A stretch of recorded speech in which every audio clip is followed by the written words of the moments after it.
자, 여러분은 우리 헤브론스가 만든 이 스킷 드라마를 보면서 어떤 생각을 하셨습니까? 어떤 것들이 마음에 가장 와 닿았습니까? 아마 이 중에 어떤 분들은 일단 보면서 아빠는 참 억울하겠다 이 생각을 많이 했을 수 있습니다. 그러면서 또 어떤 분들은 거기 CCTV가 없었나 그런 생각을 하겠죠, 그렇죠? 자, 그런데 CCTV 이야기가 나오니까 하는 말인데, 여러분, 우리 인생 가운데 정말 결정적인 순간에는 언제나 CCTV는 없습니다. 그래서 참 삶이 힘든 거예요. 자, 그런데 사실 알고 보면 아니요, CCTV가 있어요. 우리 삶에 정말 중요한 순간에 CCTV가 있습니다. 바로 우리 하나님이 다 보고 계시고 알고 계신다 하는 것이죠. 하나님이 다 보고 계시고 알고 계십니다. 그렇기 때문에 여러분, 삶을 살아가면서 아무리 억울해도 너무 억울해하지 마세요. 하나님이 알고 계시니까, 하나님이 다 보고 계시니까. 자, 또 어떤 생각을 하셨습니까? 어떤 분들은 저도 그 생각했는데, 사람들 참 못됐다. 사람들 참 못됐다. 아니, 그렇게 매정하고 그렇게 악하다니. 근데 여러분, 세상이 원래 그렇습니다. 사람들이 원래 그렇습니다. 사람들은요, 정말 누가 넘어지면요 밟아요. 그리고요, 자기한테 조금만 불이익이 올 것 같으면 아무리 뭐 어떤 관계든 간에 손절을 하려고 합니다. 요즘 말대로 그냥 끊어버려요. 그게 사람이니까 여러분, 사람한테 너무 그렇게 상처받지 마세요. 원래 그런 사람들이니까. 세상에게 상처받지 마세요. 원래 그게 세상이니까. 자, 그런데 이 스킷 드라마를 보면서 제가 정말 가슴에 와닿게 본 것은 어떤 것이냐, 바로 딸 민지의 모습이었습니다. 원하지 않게 뭐 두려움 때문에 그랬겠죠. 아빠를 부정합니다. 사실 아빠가 죄가 없다는 것을 알지만, 그러나 그 아빠가 손가락질 당하고 아빠가 그 오해받는 상황 속에 정말 자기가 들어가기가 무서우니까, 자기도 그런 이야기를 받을 것 같으니까 힘들어서, 그래서 아빠를 부정합니다. 아빠를 부끄러워합니다. 그러면서 아빠의 관계가 그렇게 끊어져 있어요. 자, 그런데 여러분, 보시면 알겠지만 이 드라마 전체에서 가장 비참하고 가장 고통스러운 사람이 누구냐? 바로 그 순간의 민지였다는 거죠. 가장 고통스럽고 가장 비참한 사람은 바로 그 아빠를 부끄러워하는, 아빠를 부정하는 그 딸이었습니다. 자, 그러다가 이제 아빠가 죄가 없다고, 억울하다고 용기를 내어서 이야기하는 순간, 욕을 먹어도 아빠 편에 서서 함께 하겠다고 그렇게 선포하는 순간, 그 딸은 세상에서 가장 아름답고 행복한 사람이 되는 겁니다. 정말 가장 힘이 있게 제대로 바르게 사는 것이죠. 여러분, 우리가 분명 알아야 할 것이 있습니다. 그것은 어떤 이유에서든지 간에 하나님과의 관계가 망가져 있으면 인생은 결코 행복할 수 없다는 것, 이걸 알아야 합니다. 어떤 이유에서든지 간에 하나님과의 관계가 망가져 있으면 인생은 절대로 행복할 수가 없다 하는 사실을 아셔야 돼요. 여기 그 좋은 본보기를 보여주는 사람이 하나 있습니다. 이 사람은 사울이라고 하는 사람이에요. 그런데 이 사람은 기독교 역사에서 가장 정말 존경받는 훌륭한 신앙의 사람이었던 바로 사도 바울이죠. 근데 원래 그 사람 이름이 사울이죠. 그는 유대교에 굉장히 열심히 있던 사람이었습니다. 그 말은 무슨 얘기냐? 나름 하나님을 정말 열심히 믿었다는 거예요. 자, 근데 문제는 뭐냐? 이 나름이 문제예요. 나름 하나님을 열심히 믿었다, 자기 기준으로. 자, 그래서 지금 그는 하나님께 굉장히 화가 나 있는 거예요. 이유는 나사렛 예수 때문에 그래요. 나사렛 예수 때문에. 정말 십자가에 달려 죽은 그 나사렛 예수, 정말 그것은 너무나 아주 비참하고 그리고 너무나 정말 부끄러운 싫은 그런 모습인데, 그런데 문제가 뭐냐? 사람들이 그분을 갖다가 그리스도, 즉 메시아라고, 우리를 구원하기 위해서 구원하려고 이 땅에 오신 하나님의 아들이라고 믿는다는 거예요. 그리고 정말 그렇게 믿으면서 그들이 정말 참된 행복과 은혜 가운데 거하는 걸 본다는 거예요. 이게 화가 나는 거예요. 왜냐하면 자기도 메시아를 기다리고 있었어요. 자기도 메시아가 오기를 원하고 있었고요. 그런데 이런 방식은 아니다 하는 거죠.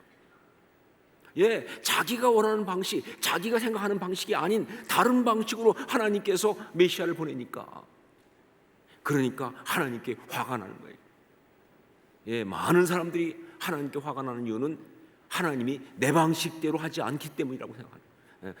그렇기 때문에 화가 나는 거거든요. 내가 원하는 방식으로 안 해주니까, 내 기대대로 안 해주니까. 그래서 이 사울은요, 예수 그리스도를 믿는 사람들을 잡아 죽이는 일에 앞장서기 시작합니다. 하나님께 화가 나가지고, 그래서 예수 그리스도를 믿는 사람들을 잡아 죽이는 일에 앞장서기 시작하는 거예요. 그렇게 사람들을 잡으러 이제 다메섹이라는 곳으로 가다가 거기서 놀라운 체험을 하게 됩니다. 강한 빛과 함께 임하신 예수 그리스도를 만나면서 그가 거꾸러진 겁니다. 말 그대로 고꾸라진 거예요.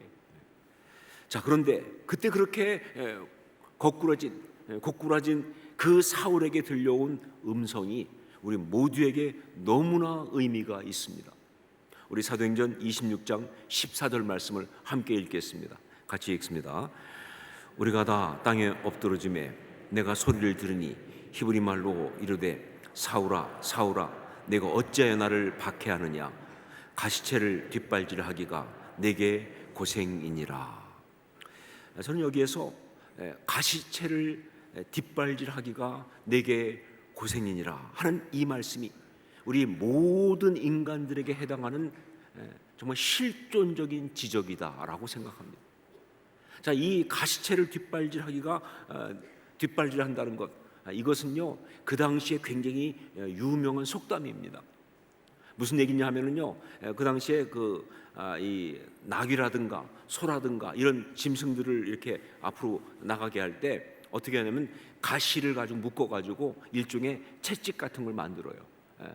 그래서 이걸 가지고 쿡쿡 찌릅니다. 그러면서 앞으로 나가라고 자극을 주는 거죠. 자, 그런데 이 어리석은 이 소나 나귀가 어떻게 하느냐? 그렇게 자기를 이렇게 가시로 찌르면 아프니까 이걸 갖다 뒷발질로 막 차요. 그 가시를 뒷발질하면서 그러면서 그걸 막 차면서 이걸 없애려고 하는데 그게 없어지냐 그 말이에요. 아무리 뒷발질한다고 해서 그 가시체가 없어지겠어요? 근데 계속 그 가시체를 발로 차요. 그리고 또 얘기합시다. 그 뒷발은 그럼 자기 발 아닌가요? 아프죠. 더 아픈데도 계속 그렇게 하는 거예요. 바로 그런 모습을 가지고 정말 사람들이 때때로 하나님을 대적하고 하나님께 반항하는 그런 삶을 사는 것을 이제 얘기한 것, 이게 바로 이런 이야기입니다. 하나님을 향해서 대들고 반항하고 부정하고 그러고 살아가는 그런 삶을 살아가는 삶이 바로 뭐냐? 가시체를 뒷발질하는 그런 삶이다. 여러분, 하나님과 관계가 온전하지 않으면 그게 뭐 하나님을 모르는 것이든, 어떤 사람은 하나님을 아예 몰라요. 아니면 하나님을 부정하는 것이든, 알지만 하나님은 없어, 하나님 필요 없어 부정하는 것이든, 아니면 하나님을 원망하는 것이든, 삶 속에 어떤 일을 겪으니까 하나님 왜 나한테 이러시냐, 하나님 난 원망한다 하는 그런 것이든, 혹은 자기 스스로 잘 살 수 있다고 교만해서 사실은 하나님이 필요 없다라고 하는 것이든, 여하튼 하나님과의 관계가 온전하지 않으면요 그 인생은 가시체를 뒷발질하는 것 같은 정말 고통스럽고 그리고 안타깝고 허무한 그런 삶이다. 어떤 것이든 간에 하나님과 관계가 올바르지 않으면요 그 인생은요 아무리 열심히 살아도 그건 뭐냐, 가시체를 뒷발질하는 것과 같은 그런 정말 안타깝고 고통스럽고 그리고 허무한 그런 삶이다 하는 것이죠. 자, 그런데 그렇게 사는 사람이 너무 많아요. 우리 주변에 뭐 믿는 사람이든 믿지 않는 사람이든 그렇게 사는 사람이 너무 많습니다. 정말 하나님에 대해서 굉장히 많이 어떤 그런 깨어진 어떤 그림을 가지고 하나님에 대해서 부정하면서 그렇게 살아가는 사람이 너무 많습니다. 특히 지금 세상은요, 하나님께 대해서 정말 깨어진 일그러진 그런 세상입니다. 어떤 세대보다도 정말 지금은요, 하나님에 대해서 왜곡된 그런 세상이에요. 어떤 그런 세상의 문화가 문제가 되기도 하겠죠. 악한 죄의 어떤 그런 이야기들이 그렇게 맞는 것일 수 있죠. 그리고 또한 교회가 잘못을 저질러서 믿는 사람이 정말 바르지 않게 살아서 그래서 그렇게 되는 것일 수도 있겠지만, 여하튼 간에 정말 너무나 많은 사람들이 하나님에 대해서 왜곡된, 하나님에 대해서 부정적인 그런 생각을 가지고 있다고요. 이게 정말 문제예요.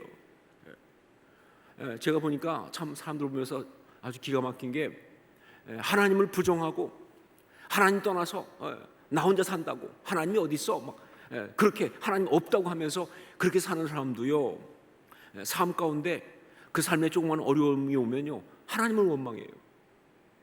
그래서 제가 가서 정말 묻고 싶어요. 하나님 없다며? 근데 하나님을 왜 원망하냐고.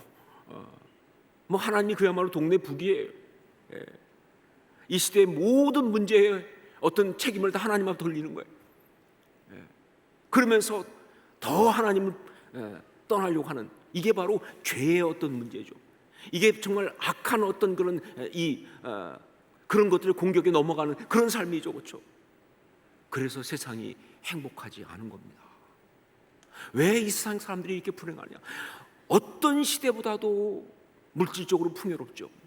어떤 시대보다도 여러 가지 상황은 다 좋은데 어떤 시대보다도 사람들이 왜 더 불행하냐?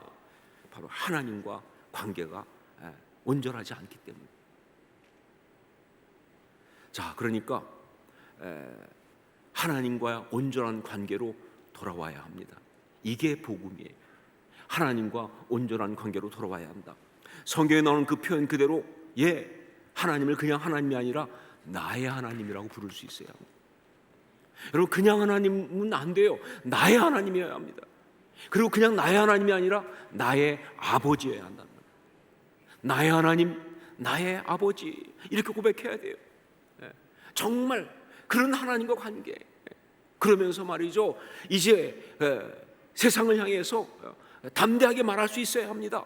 우리 하나님이 얼마나 좋으신 분이신지. 하나님 부끄러워하면요, 그거는 행복한 삶일 수 없어요. 하나님을 향해서 진짜 나의 하나님, 나의 아버지라고 부른 게 아니에요. 세상을 향해서 하나님은 좋으신 분이라고, 하나님은 정말 사랑이 많으신, 우리를 사랑하신 분이시라고 그렇게 말하면서 수없이 많은 사람들 하여금 그 말을 듣고 하나님 앞에 돌아오도록, 하나님께 돌아오도록 그렇게 말할 수 있는 삶이, 그게 바로 바른 삶이다. 이것이 바로 오늘 이 사랑 나눔 주일, 오늘 이 자리에 VIP 분들 초대하고 우리가 함께 예배하면서 나누고 싶은 이야기입니다. 이것이 바로 다시 복음으로, 다른 게 아니라 하나님과의 관계입니다. 복음은 바로 하나님의 사랑이에요. 복음의 회복은 하나님의 사랑을 회복하는 겁니다. 하나님과의 관계를 회복하는 겁니다. 하나님을 나의 하나님으로, 나의 아버지로 고백하는 삶을 살아가기 시작하는 것, 이게 복음의 이야기입니다. 그래서 이 시간 부담스러울 수 있지만 그러나 결단하는 시간을 갖기 원합니다.